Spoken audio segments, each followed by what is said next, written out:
Amados hermanos, espero que se encuentren bien, bendecidos por nuestro Señor. Y qué bonito recordar a través de los cantos, los himnos, que si el Señor tiene cuidado de las criaturas más insignificantes, también tiene cuidado de nosotros, que somos imagen y semejanza de Dios, y mejor aún, que somos ya de su pueblo y parte de su reino.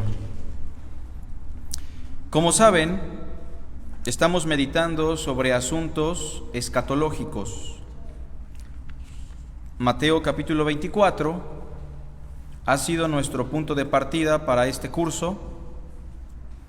La razón, que la enseñanza de Jesucristo es la más clara revelación en medio de toda la revelación. En otras palabras, vale la pena siempre en cualquier tema considerar primero a Cristo y a partir de la enseñanza de Cristo interpretar y explicar cualquier otro pasaje de los apóstoles o los profetas. Mateo capítulo 24 inicia, como ya recordarán, con una declaración escandalosa para los judíos y para los apóstoles. La declaración fue: el templo será destruido. Y a razón de esa declaración, los discípulos van meditando en una caminata del templo al Monte de los Olivos, pero ya estando en el Monte de los Olivos, ellos se envalentonan para hacerle una pregunta al Señor. Una pregunta que aparece en el versículo 3 y que precisamente es la clave para poder entender todo el capítulo 24. Tienen que poner mucha atención a esa pregunta tripartita porque engloba tres cosas o tres temas muy importantes. ¿Cuándo serán estas cosas? En referencia a la destrucción del templo, ¿verdad? ¿Y qué señal habrá de tu venida? Y paralelo a la venida también se habla y del fin del siglo. Bueno, como ya explicamos, del verso 4 al versículo 14, se habla de los acontecimientos universales que se estarán dando en nuestro mundo, en este siglo presente, características, aspectos, eventos que estarán circulando en nuestro mundo antes de que llegue el fin. Pero no se espanten, porque como dirá el Señor, es necesario que todo esto acontezca, pero aún no es el fin. Y la segunda sección, que va del verso 15 al verso 28, es diferente, ¿verdad? Porque no nos habla de asuntos universales o globales, nos habla de asuntos locales, propiamente eventos relacionados con el pueblo judío, como será ya la respuesta a la pregunta de cuándo serán estas cosas. Entonces ya en el verso 15 el Señor dice, bueno, cuando vean en el lugar santo, como dirá Lucas, cuando miren Jerusalén rodeada de ejércitos, sabed que su fin ha llegado.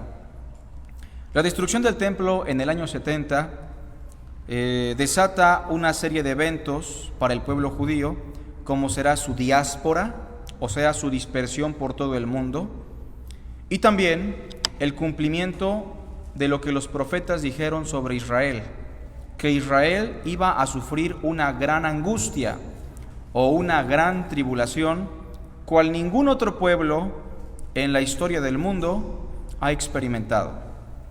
Y hemos ya explicado, creo yo, de manera detallada, que la gran tribulación ya dio inicio, ¿desde qué año? El año 70 con la destrucción de Jerusalén, pero la gran tribulación no quedó estática en el año 70, es decir, tuvo su inicio, pero no su pleno cumplimiento, porque la gran tribulación sigue desarrollándose y por lo que leemos en el verso 29, culmina o llega a su fin cuando el universo empieza a colapsar y entonces aparece la señal del Hijo del Hombre. O sea, estamos viviendo ya bajo la gran tribulación. Esto según el pasaje que estamos estudiando. Explicamos también que la gran tribulación es retribución de Dios a un pueblo rebelde y pecador, y el instrumento que Dios ocupa en su providencia, sin duda alguna, es Satanás. ¿Lo recuerdan?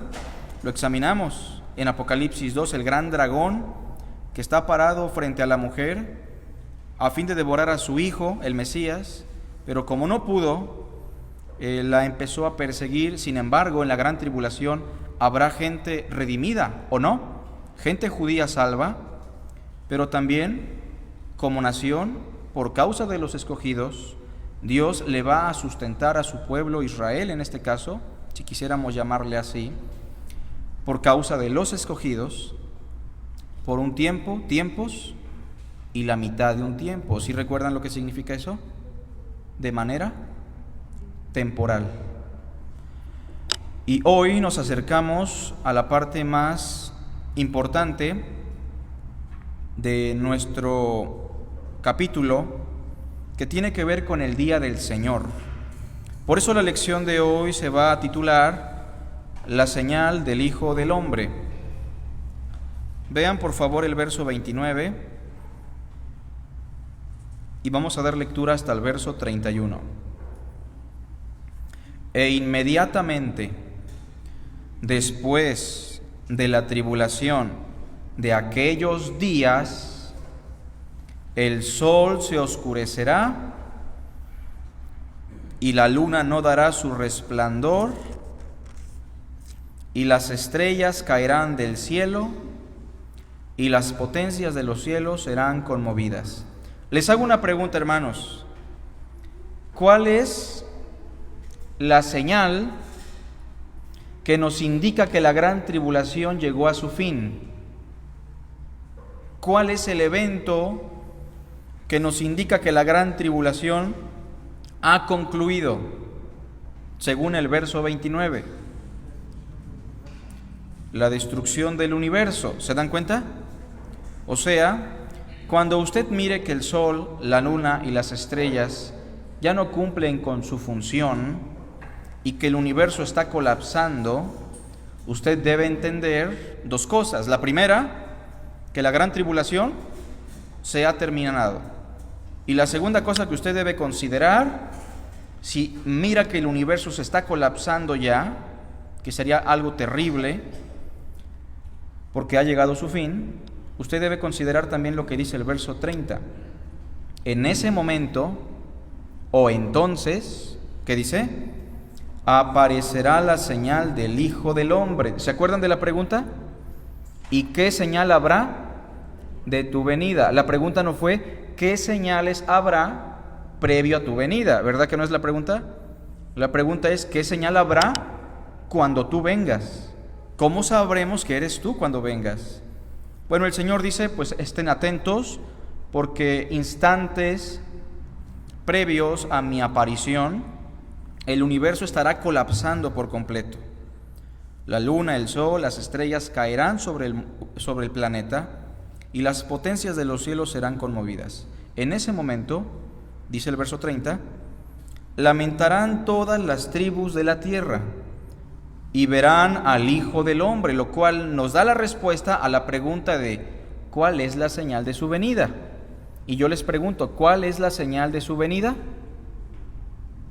Él mismo, porque lo que miran es al Hijo de Dios glorificado, viniendo con sus santos ángeles, con su gloria. Vean el verso 30, hermanos. Y entonces lamentarán todas las tribus de la tierra y verán al Hijo del Hombre, viniendo sobre las nubes del cielo con poder y gran gloria. 31. Y enviará a sus ángeles con gran voz de trompeta, y juntarán a sus escogidos de los cuatro vientos desde un extremo del cielo hasta el otro. Del verso 29 al verso 31 tenemos la enseñanza correspondiente a lo que se conoce en toda la Biblia como el día del Señor. Y si usted tiene dudas sobre la segunda venida de Cristo, puesto que hay una gran confusión, ¿verdad? En el internet, películas, Biblias comentadas, al punto de que hay tanta confusión que ya mejor decimos, pues cada quien tiene su punto de vista, pues cada quien tiene su postura. Pero recordemos algo, si Cristo nos explicó esto, es porque podemos llegar a la verdad, ¿o no? Por su gracia, por su espíritu y por lo que Él enseñó. Entonces, si pudiéramos hacer un bosquejo del verso 29 al verso 31, el verso 29, ¿de qué nos habla? Del colapso de nuestro universo, ¿verdad? Verso 30, ¿de qué nos habla? De la aparición del Hijo del Hombre o la parusía. Inmediatamente el Hijo del Hombre aparece. ¿Qué ocurre según el verso 31, hermanos?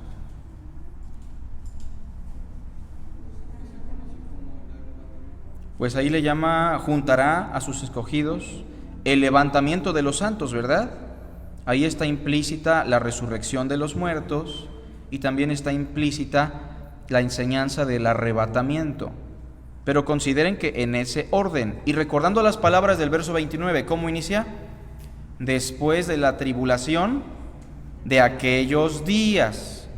Eso es muy importante porque existe una corriente doctrinal materialista y escapista del sufrimiento que siempre le dice al Hijo de Dios o a los cristianos: Dios no quiere que sufras, Dios quiere que seas próspero. Bueno, ya conocemos ese evangelio, ¿verdad? El evangelio de la prosperidad. Pero por ahí aparece el concepto de una gran tribulación. Bueno, no te preocupes. Antes de que inicie ese periodo de sufrimiento, Dios te va a arrebatar. Es una doctrina que circula mucho, ¿no? Pero el texto dice después, no antes, sino después de la tribulación de aquellos días, el universo va a colapsar, verso 29, ¿qué más? Cristo va a aparecer y será secreto o todos lo verán. Todos lo verán, lo dice el texto. Y una vez que aparezca en los cielos el Hijo del Hombre, inmediatamente serán levantados o juntados todos sus santos. ¿Se dan cuenta? Es tan sencillo, no tenemos que enredarnos tanto, no tenemos que ver una película para entenderlo, no necesitamos una Biblia comentada, no tengo que gritarles para convencerles que esto es así, porque la Escritura lo enseña. Y entonces solamente nos vamos a enfocar hoy en el primer aspecto. Hoy vamos a hablar del colapso de nuestro universo. Veamos el verso 29. E inmediatamente después de la tribulación de aquellos días, el sol se oscurecerá, y la luna no dará su resplandor, y las estrellas caerán del cielo, y las potencias de los cielos serán conmovidas. En palabras muy concretas, lean el verso 35, por favor. ¿Qué dice? ¿Todos juntos? El cielo y la tierra pasarán. Una expresión clave. El cielo y la tierra pasarán, pero mi palabra no pasará. Esto es muy importante, hermanos, para considerar si vamos a reinar sobre la tierra después de que Cristo venga 1000 años. Eso ya no cuadra, ¿verdad? Porque el texto que dice, el cielo y la tierra pasará. Bueno, eso nos serviría para entender también si la tierra va a ser renovada para que habitemos eternamente sobre ella. La expresión que aparece es, los cielos y la tierra pasarán. Ahora, tratemos de entender mejor al Señor.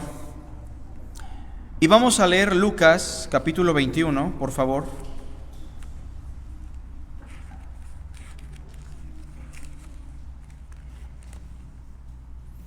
Y vamos a dar lectura del verso 25 al 26. Recordemos que Lucas 21 es un capítulo paralelo o armónico a Mateo 24, ¿verdad? De forma que los detalles que no nos da Mateo los vamos a encontrar en Lucas.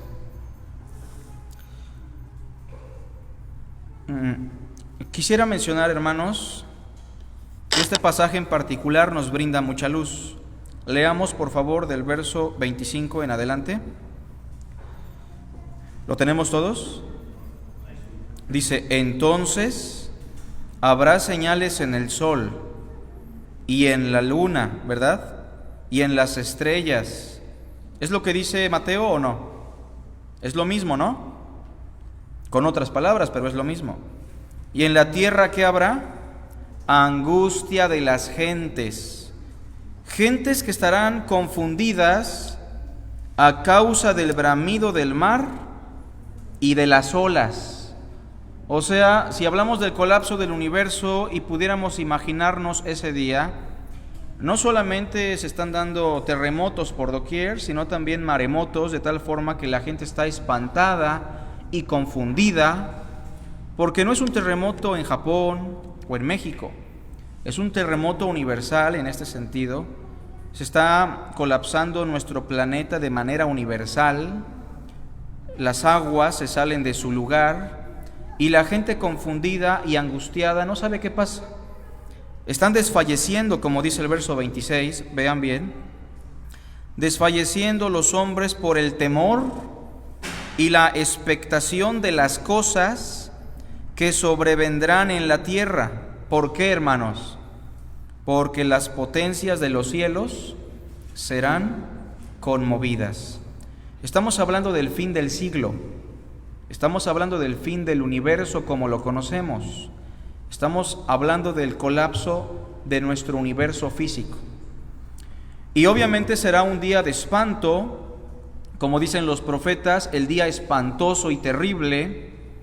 Y claro que una persona sin Dios, una persona sin Cristo, que tiene su esperanza en esta vida y en este mundo, al ver que el universo está colapsando, que el mar se sale de su lugar, que las estrellas caen sobre la tierra y que el planeta está tembloroso, para la persona es una confusión tremenda porque está sin esperanza.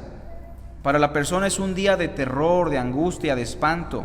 Sin embargo, en medio de ese caos, nos dice el versículo 28, hermanos, leamos en voz alta: cuando estas cosas comiencen a suceder, ¿qué dice?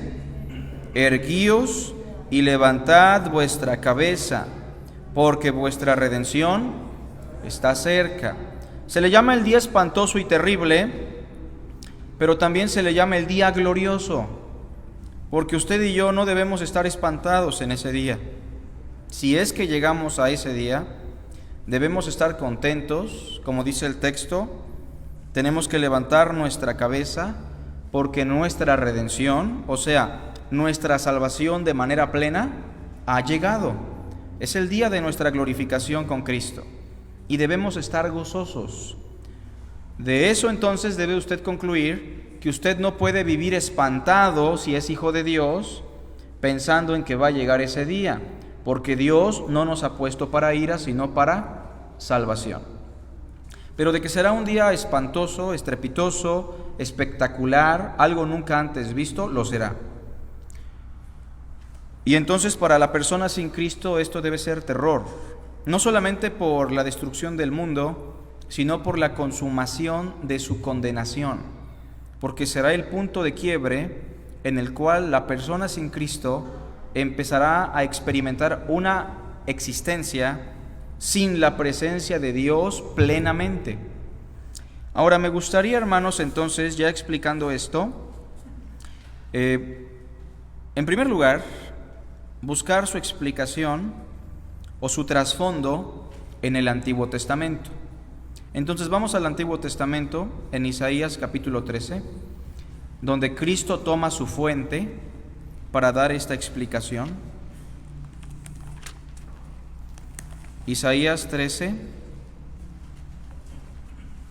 verso 9 al 13.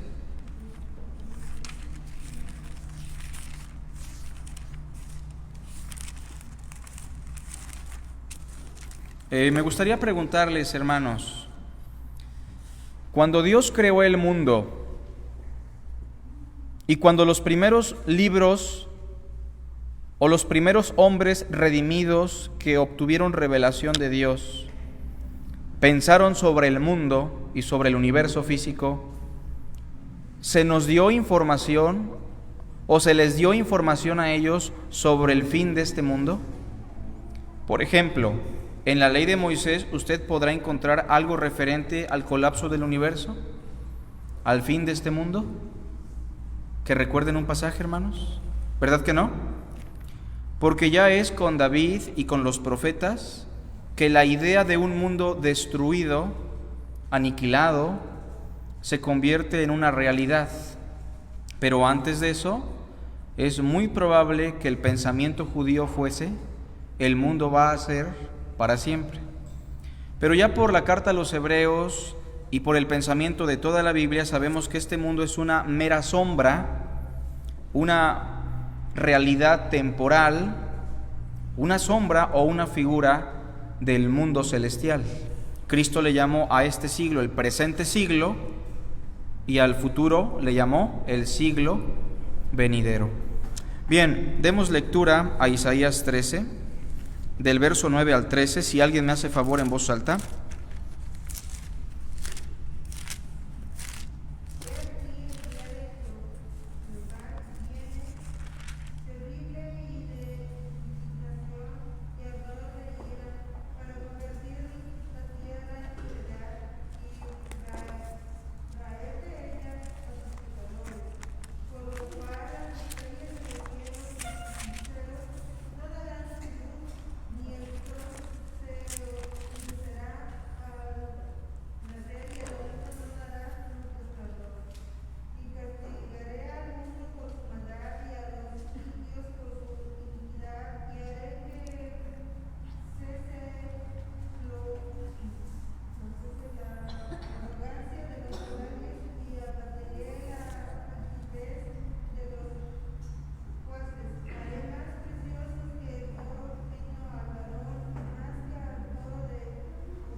Sobre todo noten, hermanos, gracias hermana, que el verso 13 al final usa una expresión. ¿Cuál es?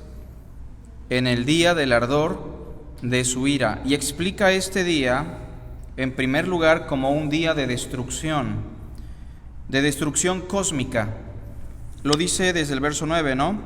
He aquí el día del Señor viene, terrible y de indignación y ardor de ira, para convertir la tierra en soledad y raer de ella a sus pecadores, por la cual las estrellas de los cielos y sus luceros no darán su luz, y el sol se oscurecerá al nacer, y la luna no dará su resplandor.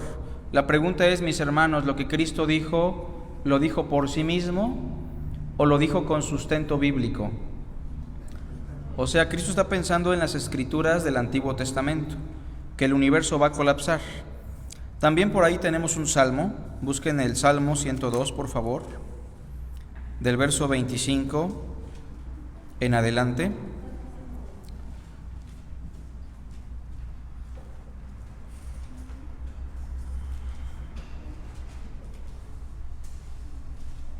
Salmos 102, del verso 25 en adelante, por favor.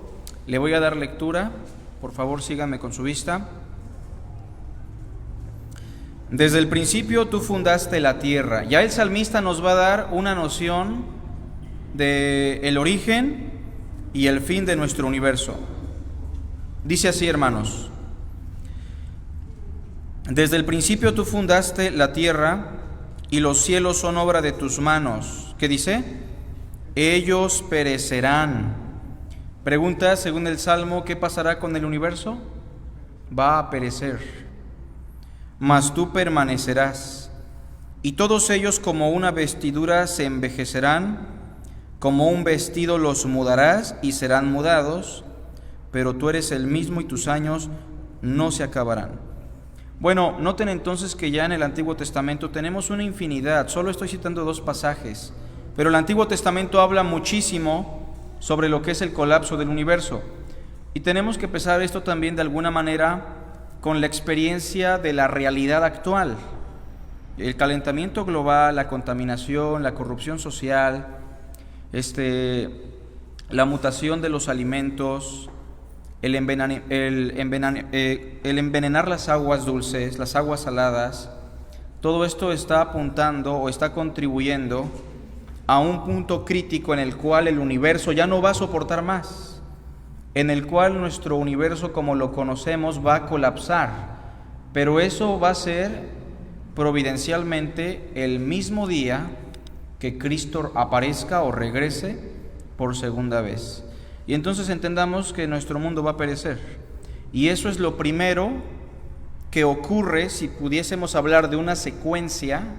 En el día del Señor, lo primero que vamos a mirar es el colapso de nuestro universo. Y sabemos por la Escritura que serán momentos, minutos, no sé si horas, pero empezará a colapsar gradualmente al punto que Cristo aparezca y antes de la destrucción sus escogidos sean levantados. Ahora, pensemos en el Nuevo Testamento, hermanos. Busquen por favor segunda carta de Pedro, capítulo 3, y si alguien tiene preguntas, comentarios, tenga la confianza para levantar su mano y preguntar o comentar, ¿sale? Segunda carta de Pedro. Sí, hermano Israel. Bueno, el pasaje de Isaías 13, lo que dice exactamente lo mismo que lo que vimos de Mateo y Lucas, es una profecía respecto al reino de Babilonia que sucedió. Claro. Pero ¿por qué no sucedieron esas cosas? Sí, debemos notar eso. Sí notan lo que dijo Israel en el contexto de Isaías capítulo 13, ¿no? Ahí se habla propiamente de un juicio sobre los babilonios. ¿Por qué no ocurrió eso sobre los babilonios? Bueno, en la Escritura, hermano, vamos a encontrar algunos pasajes extraños, ¿no? Por ejemplo, por ahí Mateo dice que José llevó al niño Jesús a Egipto, ¿recuerdan? Para que se cumpliese la Escritura que dice: de Egipto llamé a mi hijo. Pero pasa lo mismo que menciona Israel, porque cuando vamos al profeta Oseas, cuando se cita ese pasaje de Egipto llamé a mi hijo, ¿a quién se refiere? No a Jesucristo, ¿verdad? Sino al pueblo de Israel. Otro ejemplo, cuando se habla mucho de Satanás, su caída, se habla sobre la profecía en contra del rey de Tiro, ¿no? En Ezequiel, y estrictamente sobre la descripción del rey de Tiro, pero empieza a hablar del jardín del Edén, de un querubín grande y protector. Y esto, hermano, es a lo que le llama el Nuevo Testamento las sombras, ¿no?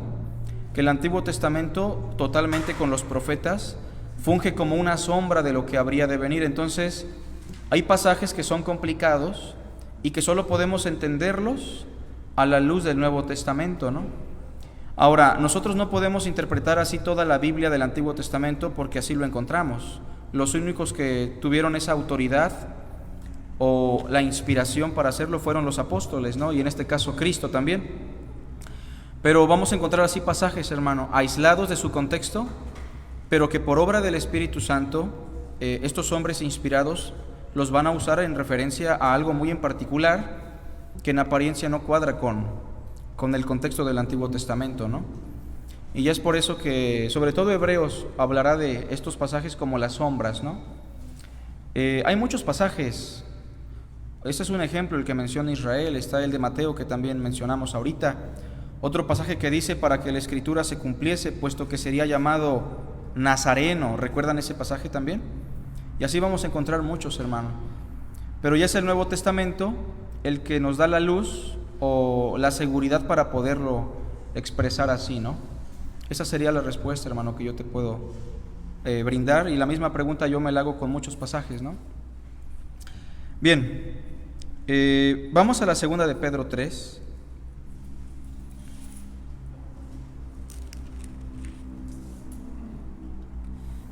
Y vamos a dar lectura, hermanos, desde el versículo 7, por favor. ¿Lo tenemos todos? Dice: pero los cielos y la tierra que existen ahora, estamos de acuerdo que es el universo físico, ¿no? Están reservados por la misma palabra, es decir, las Escrituras ya lo predicen, la palabra de Dios ya lo ha dicho, están reservados por la misma palabra, guardados para el fuego. ¿Cómo le llama a ese día? En el día del juicio y de la perdición de los hombres impíos. Mas, oh amados, no ignoréis esto, que para con el Señor un día es como 1000 años, y 1000 años como un día. No que Dios tenga una medida de tiempo diferente a la nuestra, sino más bien que para Dios el tiempo no es un límite. Para Dios el tiempo no es una realidad, puesto que Dios es el creador del tiempo. No podemos pensar que Dios está bajo la esfera del tiempo, porque entonces el Dios que conocemos no es Dios. ¿Y Dios quién sería? El tiempo, ¿no? Pues está sobre Dios. Versículo 9.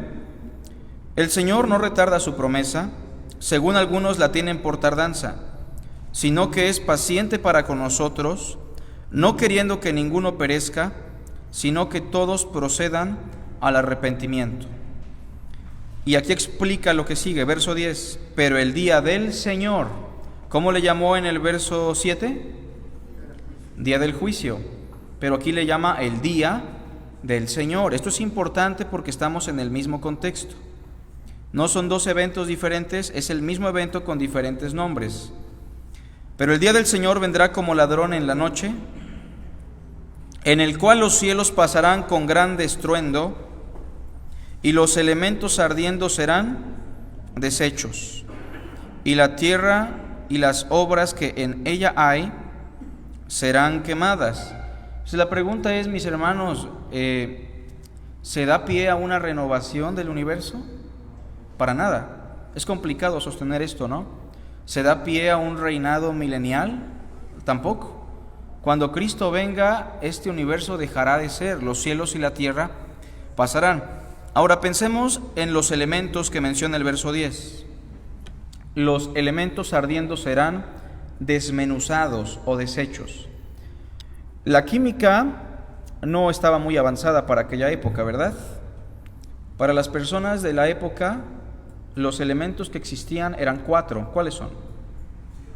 Tierra, agua, fuego, aire, ¿no? Pero nosotros tenemos más elementos, hemos encontrado muchísimos: hidrógeno, ¿qué más? Helio, litio, berilio, boro, carbono, y tenemos una tabla larga, ¿no? Bueno, ¿qué pasa cuando dividimos un elemento? ¿Qué tenemos como resultado? Cuando un elemento es dividido, desmenuzado, ¿qué es lo que vamos a encontrar? Una composición molecular, ¿verdad? Bien, y si buscamos la forma de destruir la molécula, ¿qué encontramos? Una composición atómica. ¿Y qué pasa si nos atrevemos a destruir el átomo? Una explosión, ¿no? Ahora pensemos químicamente a la luz de lo que dice el versículo 10. Los elementos ardiendo serán deshechos. De ahí viene el concepto de la bomba atómica, ¿no? O sea, son átomos destruidos que provocan una gran explosión. En ese sentido, si pensamos que todos los elementos de nuestro planeta van a ser deshechos, ¿nuestro planeta qué es entonces? Es una mega bomba atómica en potencia que está preparada ya para el día del juicio. Y por eso es importante esa expresión, ¿no? Porque dice el texto que los elementos ardiendo serán deshechos, y la tierra y las obras que en ella hay serán quemadas. Verso 11. Hermanos, puesto que todas estas cosas han de ser deshechas, incluyendo nuestra casa, incluyendo nuestros carros, incluyendo nuestra ropa, nuestros accesorios, incluyendo los paisajes más hermosos, puesto que todas estas cosas han de ser deshechas, dice el apóstol Pedro, ¿cómo no debéis vosotros andar en santa y piadosa manera de vivir, esperando y apresurándoos para la venida del día de quién? Día del juicio, ¿qué más? Día del Señor, y ahora día de Dios, en el cual los cielos encendiéndose serán deshechos, y los elementos siendo quemados se fundirán. En ese sentido, hermanos, el Nuevo Testamento tiene muchas referencias y la segunda carta de Pedro da una explicación muy exhaustiva sobre lo que es la destrucción de nuestro universo. También tenemos por ahí Hebreos 12.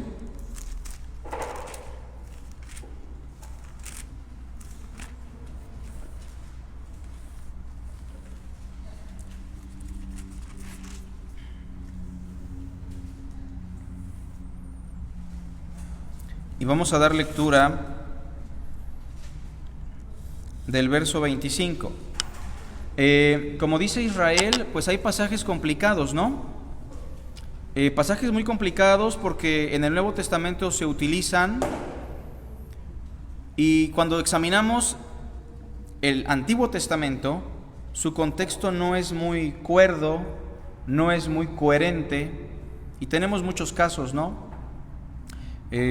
Recordamos por ahí la explicación que da Pablo sobre Agar y Sara, ¿se acuerdan? En Gálatas, una alegoría.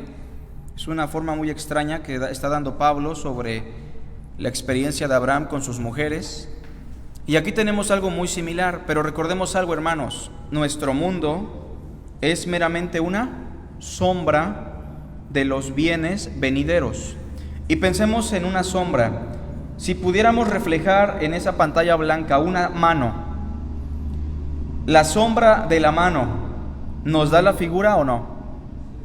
¿Pero la figura exacta? No. ¿Nos da el peso? No. ¿Nos da el color? Tampoco. Y a medida que la luz avanza, la sombra empieza a moverse, ¿o no? Porque la sombra es temporal, la sombra tiende a mudar. Pero la realidad no es la sombra, sino la mano. Y la mano nos da el color, el sabor, la textura, la medida, el peso. En ese sentido, todo hebreo, sobre todo Hebreos, nos dice que este universo, el Antiguo Testamento, los ritos, el culto, todo era una sombra de los bienes venideros. Es más, podemos pensar en nuestra creación como una sombra de lo que serán cielos nuevos y tierra nueva. ¿Han escuchado esa expresión? En donde mora la justicia. Dice el versículo 25, hermanos, Hebreos 12:25.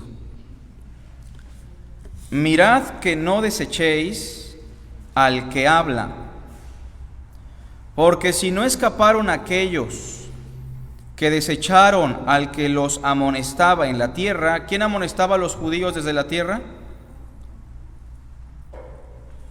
Estamos en Hebreos 12:25. A ver, le preguntamos a nuestra hermana Mari, ¿quién amonestaba a los judíos desde la tierra? O nuestra hermana Lulú, si recordará. Alguien que les venga a la mente. Habla de alguien en particular. Miren, vean con atención. Mirad que no desechéis al que habla. ¿Quién es el que nos habla? Según Hebreos. Cristo, ¿verdad? Nos ha hablado por su Hijo Dios. Porque si no escaparon aquellos que desecharon al que los amonestaba en la tierra, en el contexto, mis hermanos, está hablando de Moisés. Ahorita lo veremos. Mucho menos nosotros si desecharemos al que nos amonesta desde los cielos, Cristo, ¿verdad? La voz del cual conmovió entonces la tierra. Cristo en un momento de la historia habló y la tierra fue conmovida. ¿Quién recuerda ese evento? ¿Alguien recuerda cuando Cristo habló y la tierra fue conmovida? En el monte Sinaí. ¿Y cómo sabemos que fue Cristo? Aquí lo dice, ¿no? La voz del cual conmovió entonces la tierra. Cristo, quien nos habla hoy, es el mismo que habló en el Sinaí, de tal forma que la tierra tembló. Dice el verso 26, la voz del cual conmovió entonces la tierra. Pero ahora nos ha hecho una promesa, hermanos. ¿Qué ha prometido? Aún una vez, y conmoveré no solamente la tierra, sino también el cielo. Ya no hablamos meramente de un temblor común como en el Sinaí. ¿Se acuerdan que Dios descendió en el Sinaí en la persona de Cristo y su presencia inundó el monte y hubo un gran temblor? De tal forma que los israelitas dijeron, ya no hable Dios con nosotros, ponte tú entre Dios y nosotros, porque estamos aterrorizados. Pero Dios ha prometido que una vez más lo va a hacer, pero no solamente con la tierra, sino que ahora va a conmover los cielos, el colapso de nuestro universo. Y dice el versículo 27, y esta frase, aún una vez, indica la remoción de las cosas movibles. ¿Qué son las cosas movibles, hermanos? ¿Alguna idea?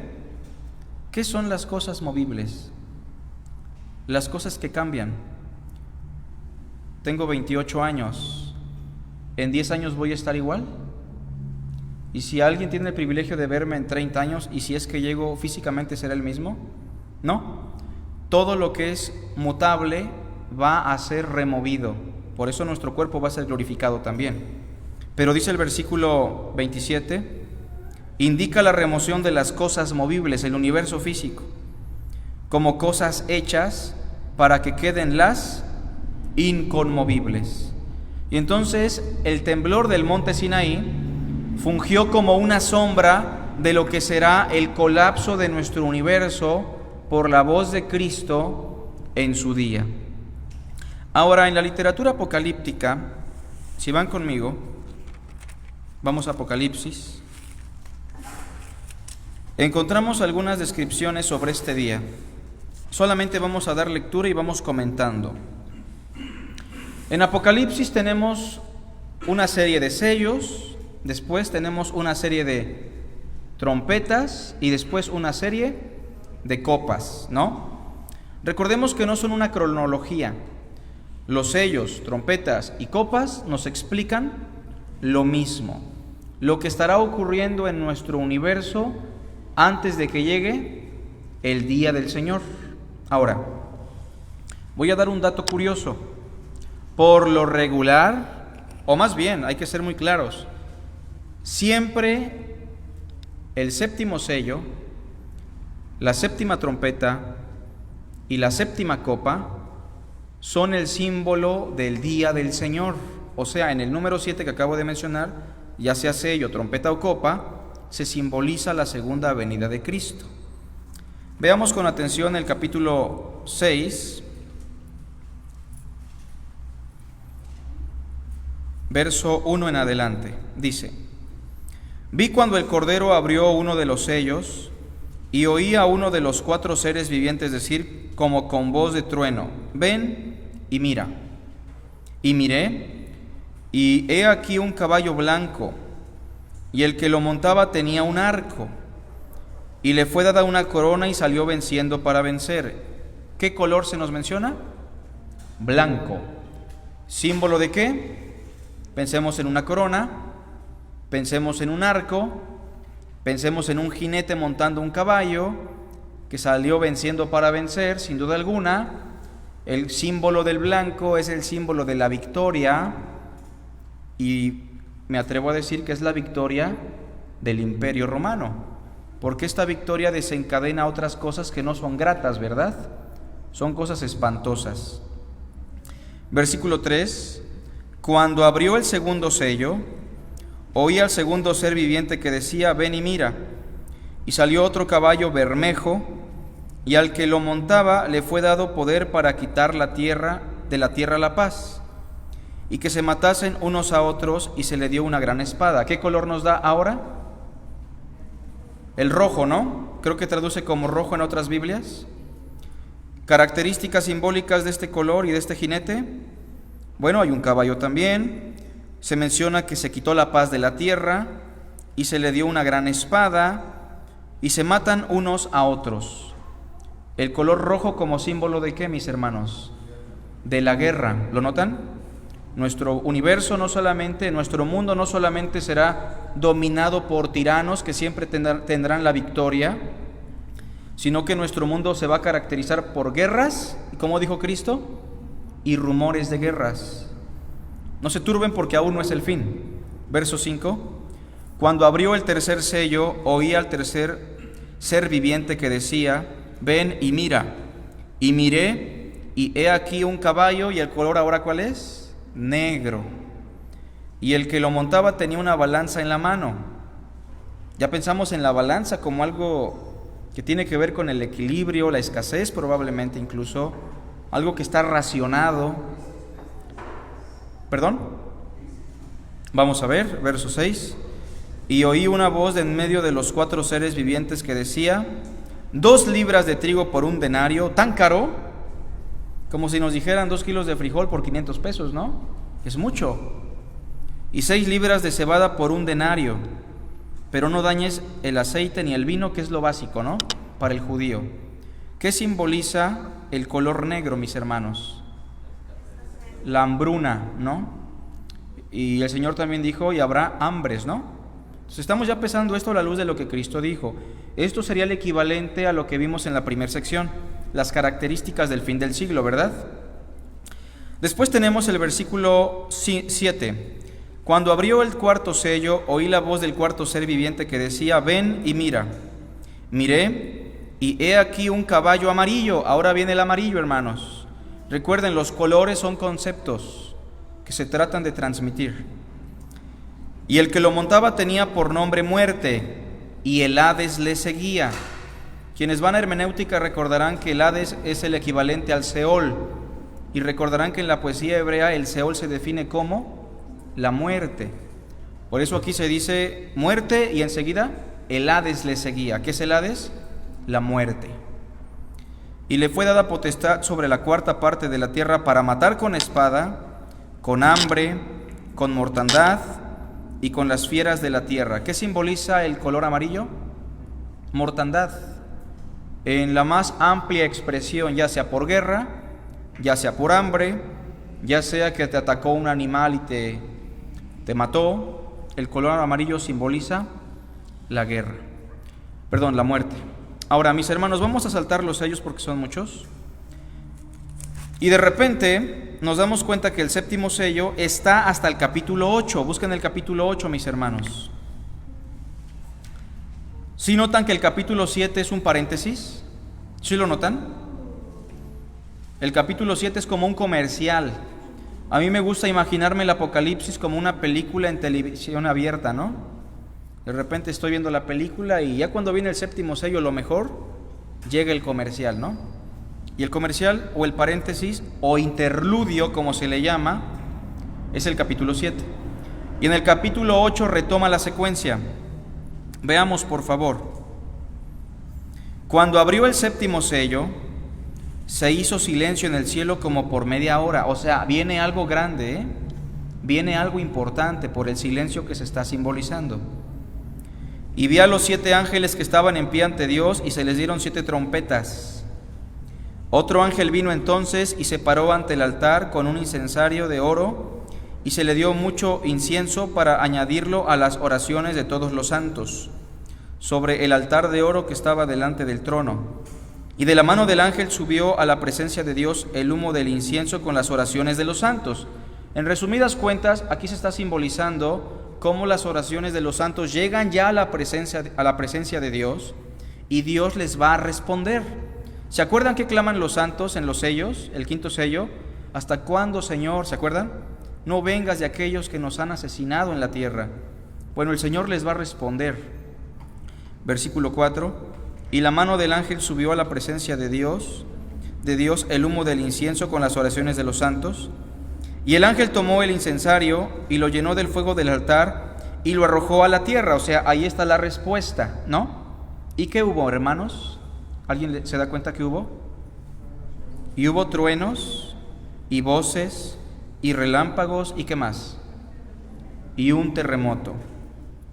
No sé si alguien me puede hacer favor de leer Éxodo. No pierdan Apocalipsis. Bueno, lo voy a leer yo. No sé si les comenté yo que el Apocalipsis tiene un gran porcentaje de símbolos tomados del Antiguo Testamento. ¿Sí lo comenzamos?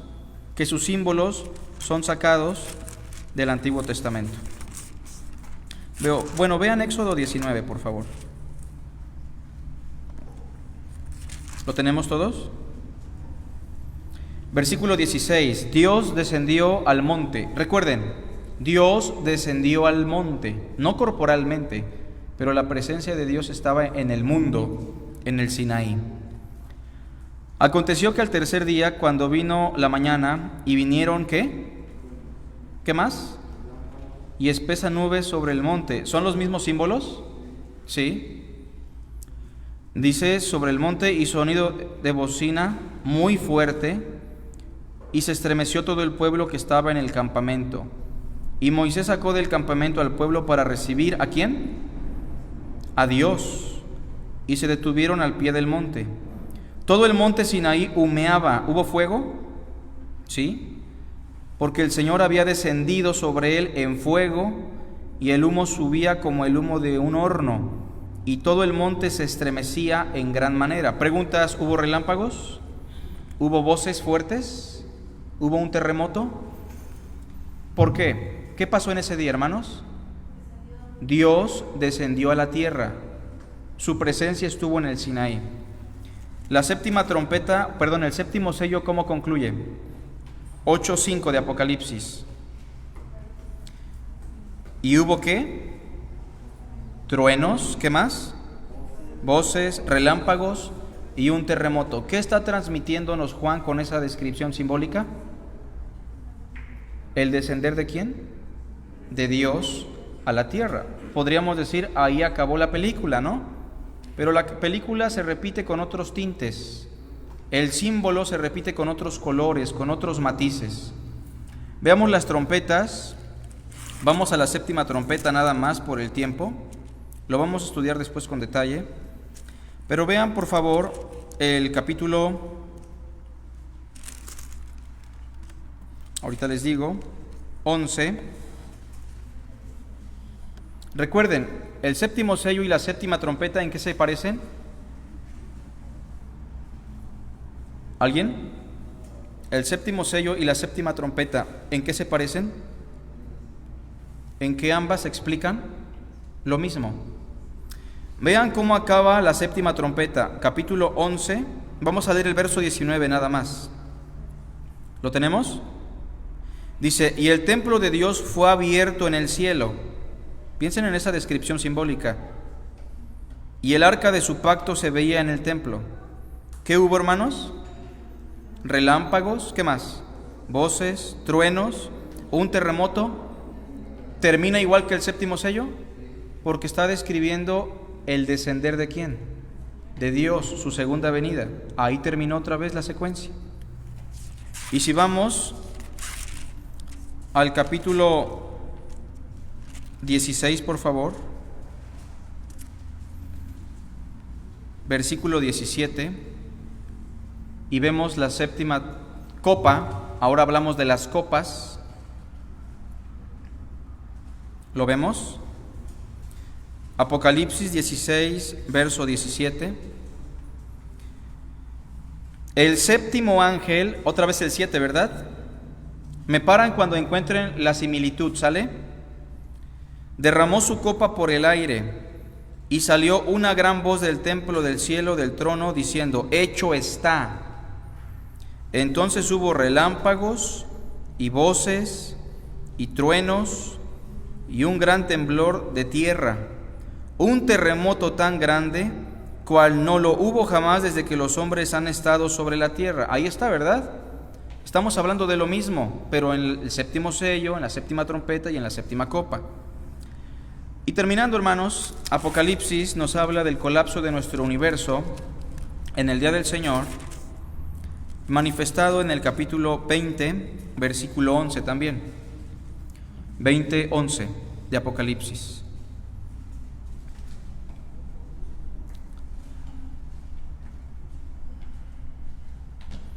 Y vi un gran trono blanco. ¿Es el día del juicio?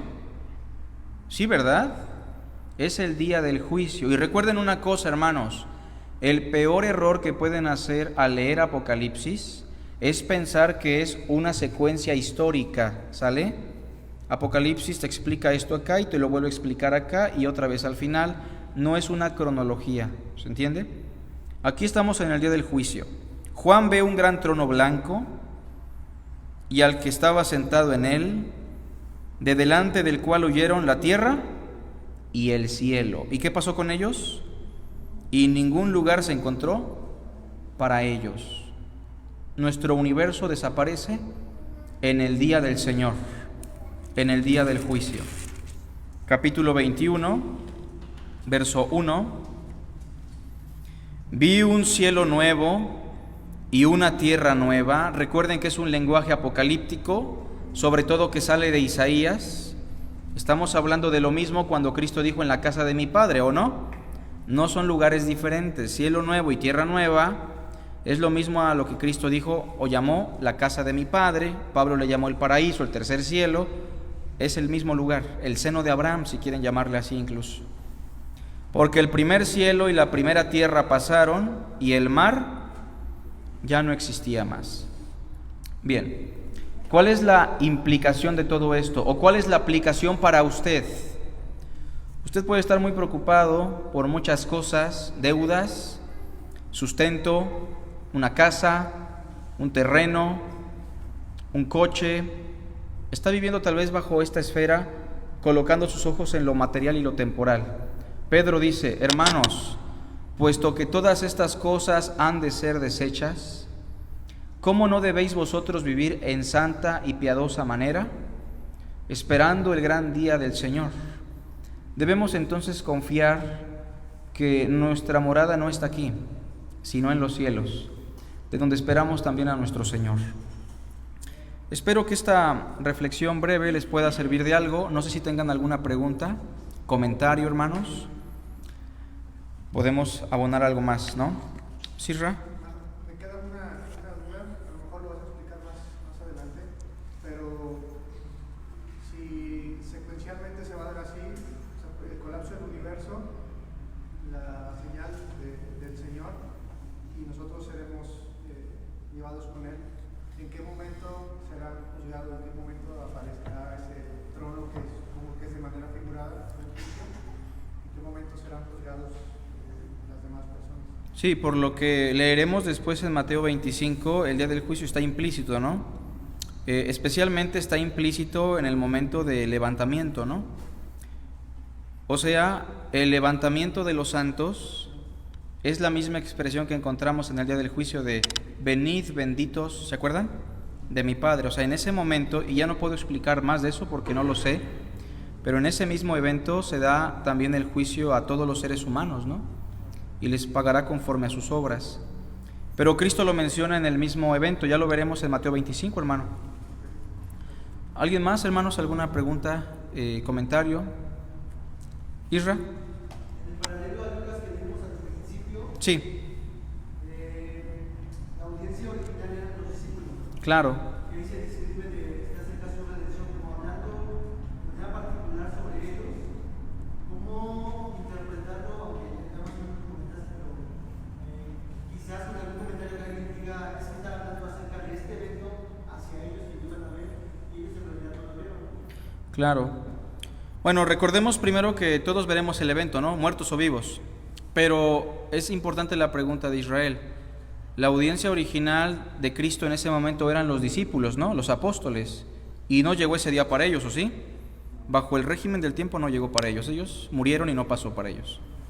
Ahora, es importante considerar, Israel, que el mismo Señor dijo que en su condición humana ni siquiera Él sabía el día y la hora. ¿Sí recuerdan eso? Entonces, al no tener esa información, porque el Señor se sometió a sus limitantes humanas, y eso implicaba no conocerlo todo, ¿no? Él mismo dijo, pero el día y la hora nadie lo sabe, ni los ángeles, ni el Hijo del Hombre. Entonces Él mismo estaba en esa condición, ¿no? De no saber si esta generación lo iba a experimentar o una generación muy futura. Hoy lo sabe, ya exaltado por la diestra de Dios. Pero en ese momento no, hermano. Entonces, eso es lo que yo podría decir sobre eso, ¿no? Que el Señor no lo limitó nada más a ellos, pero también el Señor no sabía si lo iban a experimentar ellos o no. Para los que no han estudiado cristología, no piensen que estoy diciendo algo herético, ¿no? El Señor en condición humana se limitó a sus facultades humanas y tenía limitantes. Por eso se dice que el niño crecía en sabiduría, ¿se acuerdan? Entonces, esa sería una respuesta. Por otra parte, el mismo Pablo tuvo que renovar su cosmovisión, porque en un momento él dijo, nosotros, ¿se acuerdan? Los que hayamos quedado, los que no moriremos, ¿no? Veremos el día del Señor. Y ya el apóstol Pablo con el tiempo empezó también a entender más sobre el asunto, y lo que dice es, pues ya me voy a morir, el tiempo de mi partida está cercano, cosas como esas, ¿no? lo cual nos indica que precisamente el día del Señor es un día que no podemos precisar, que no podemos saber si se va a experimentar en el 2025 o en el 3052, y esa incertidumbre la tenían también los apóstoles, hermanos, y el mismo Señor en su estado de hombre, ¿no? En su estado de humillación. Esa sería mi respuesta, hermano, que yo te podría dar. ¿Alguien más? Sí, hermana.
Claro, sí.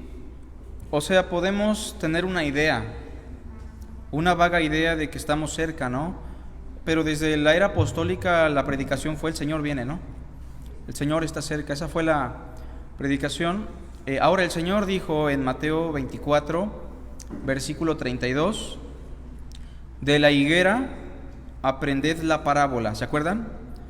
Cuando el verano cuando sus hojas ya están verdes, ¿se acuerdan? Ustedes saben que el verano se acerca. Así también, cuando vean todas estas cosas, sabed que está cerca las puertas. Entonces, de alguna manera, hay algunos eventos que sí nos indican que el Señor está pronto a venir. Pero ¿cuáles son esos eventos, hermanos? Propiamente la destrucción del templo y todo lo ocurrido en el 70. O sea, del año 70 en adelante no hay nada más que estemos esperando. ¿Se entiende? Pero vamos a pensar en el año 50. ¿Podía el Señor venir en el año 50? Fíjense, murió en el año 30 y tantos, no vamos a pensar. ¿Podía el Señor regresar en el año 50? Pensemos en lo que dijo Pablo: porque no vendrá sin que antes, ¿se acuerdan? Sin que antes, ¿se acuerdan? Se manifiesta la apostasía y el hijo de perdición, el cual se sienta en el templo de Dios. O sea, mientras lo que ocurrió en el 70, mientras ese evento no ocurra, digámoslo así, no habría forma de que el Señor viniera. Les voy a leer 2 Tesalonicenses, búsquenlo por favor. O sea, sí hubo un lapso de tiempo en el cual era incluso herético decir: el Señor viene en cualquier momento, ¿se entiende? Porque sí había señales que tenían que cumplirse. ¿Fue el cable? Esperamos tantito, no pasa nada. Segunda carta a Tesalonicenses 2. Ahora, pensemos que las cartas a Tesalonicenses están escritas en la década de los 50, hermanos, ¿sale? Y en esa época empezó a circular la idea de que el Señor iba a llegar en cualquier momento. Pero preguntémonos, el Señor dijo que tendrían que acontecer algunas cosas antes de... ¿Cuáles? La destrucción del templo, ¿no? Mencionó también asuntos sobre la gran tribulación.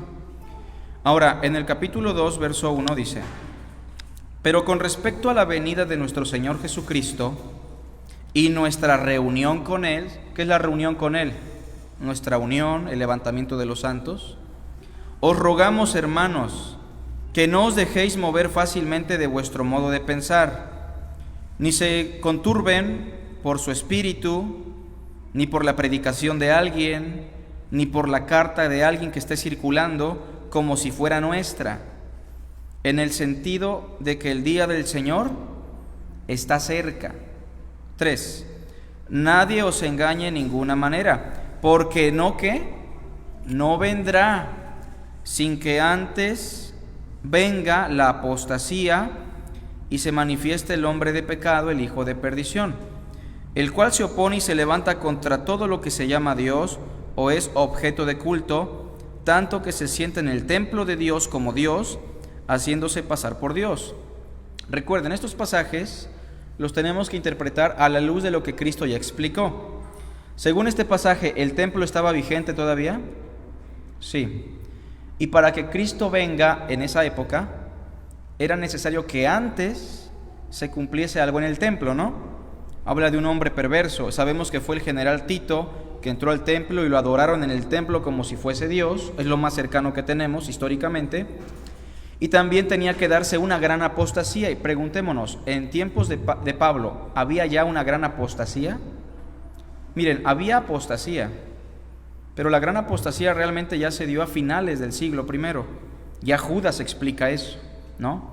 Primera de Juan empieza a explicar ese tipo de cosas. Entonces hubo un lapso, hermana, en el cual no se podía decir Cristo viene mañana, ¿no?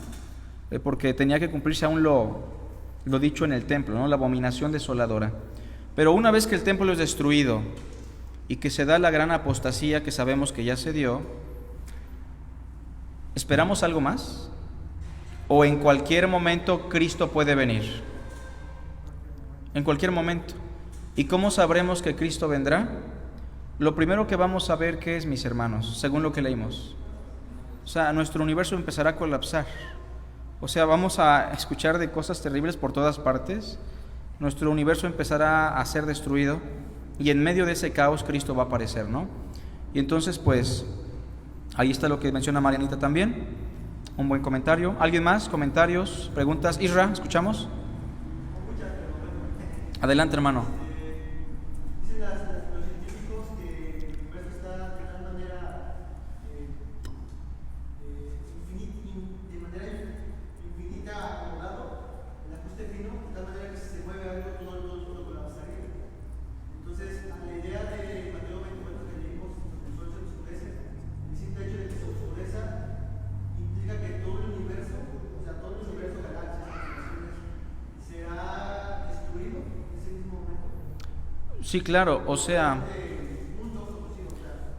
bueno, no leímos todos los profetas porque hoy no es el tema de manera exhaustiva, estamos en escatología del Evangelio, pero hablaremos de eso a detalle. Pero sí, hermano, los profetas dicen que los cielos se enrollarán como un pergamino. ¿No has leído eso alguna vez? En Isaías me parece, y en Apocalipsis también. Pero específicamente en Lucas dice que la tierra se moverá de su lugar. ¿Sí notaste eso? ¿Sí notaron eso?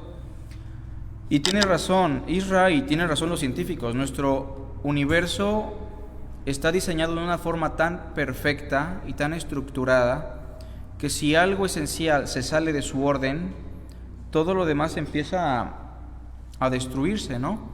Sobre todo debemos entender que es el día de la ira de Dios. ¿Y qué es la ira de Dios? La ausencia de Dios. O sea, Dios está quitando su ausencia de este universo.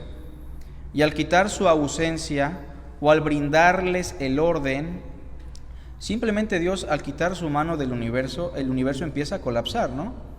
Y eso es muy obvio por todas partes. Una vida sin Cristo es una vida que empieza a colapsar poco a poco. Y en ese día Dios simplemente se hace a un lado del orden de la creación y todo empieza a colapsar. No es Dios activamente destruyendo, es Dios pasivamente dejando que el universo sufra los estragos de nuestras acciones, ¿no? Al final de cuentas, que forma parte de la caída. Pero sí, hermano, yo sí creo que es un comentario acertado. ¿Algún otro comentario, pregunta, hermanos? ¿No? Bien, pues vamos a pasar a las ofrendas. Recuerden lo que dice la Escritura: cada uno dé como propuso en su corazón, no con tristeza ni porque tenga necesidad, sino porque Dios ama al dador alegre. Oremos. Señor, te damos gracias por tu palabra y por esta enseñanza que nos debe dar alegría al saber que nosotros seremos redimidos por tu gracia. Te pedimos por nuestros familiares y amigos que no tienen a Cristo, y te rogamos también que nos ayudes a tener una visión de esta vida que no se enclaustre en lo material, en lo económico, que pensemos en aquel lugar que tú ya has preparado para nosotros, que pensemos en Cristo. Te lo rogamos, Señor, y rogamos por estas ofrendas que daremos con gozo y amor.